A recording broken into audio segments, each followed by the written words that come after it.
You want to go to Tom Dupree. I don't know if he's into sausage and peppers. I do know he's into legal stuff, and he's a walking encyclopedia with it. Tom, one of the things I learned now from the prosecution is they hope to wrap this up maybe as early as next week. After they're done with Michael Cohen, that's it for them. What do you make of that? Well, what I make of it, Neil, is that their entire case is now coming to rest on Michael Cohen.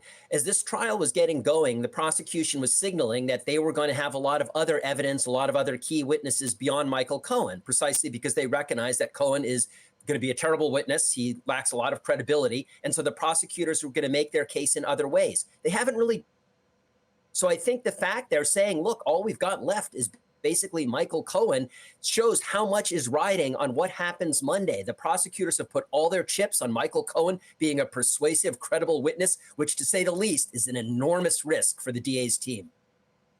If they do wrap it up here, I don't know what the estimates were and how long this could last. A lot depends, of course, on cross-examination and what the defense does. I get that.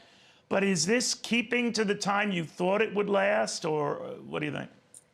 It's gone faster than I would have expected, Neil. I thought that the prosecutors would have had more witnesses to put on. I thought that there might have been objections or other things that would slow things down. So it has moved along much more quickly than I would have anticipated. I am surprised, though, that the prosecutors spent so much time with Stormy Daniels. She was a witness who testified to things that were largely irrelevant to the charges that are being brought. And so I think the prosecutors have made an interesting strategic decision that may backfire, where they put on witnesses like Stormy Daniels, like David Pecker, who had very, salacious testimony, but that wasn't really directly relevant. And the prosecutors gave short shrift to the witnesses who might actually have been relevant, like the accountants and people who actually know something about the alleged fraudulent business dealings that are at the heart of this case.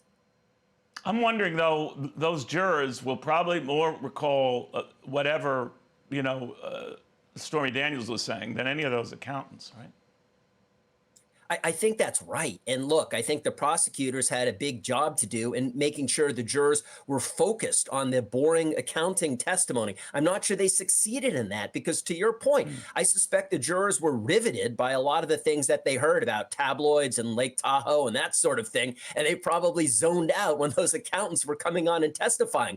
But when it comes time to render a verdict, it's that accountant's testimony that the jury's going to need to be able to focus on. And I think the prosecution made a strategic error in focusing so much on the Stormy Daniels of the world at the expense of the people who really matter to what they're trying to prove. I'm sure you didn't mean this as an insult, but are you saying accountants or people who like numbers, I don't know, maybe like myself, are boring?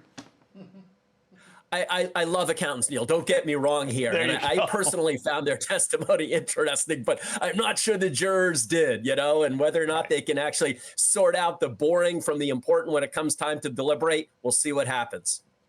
Got it. Remember, I built a career on boring, Tom. You're the best, my friend, and you opened this whole legal world to us.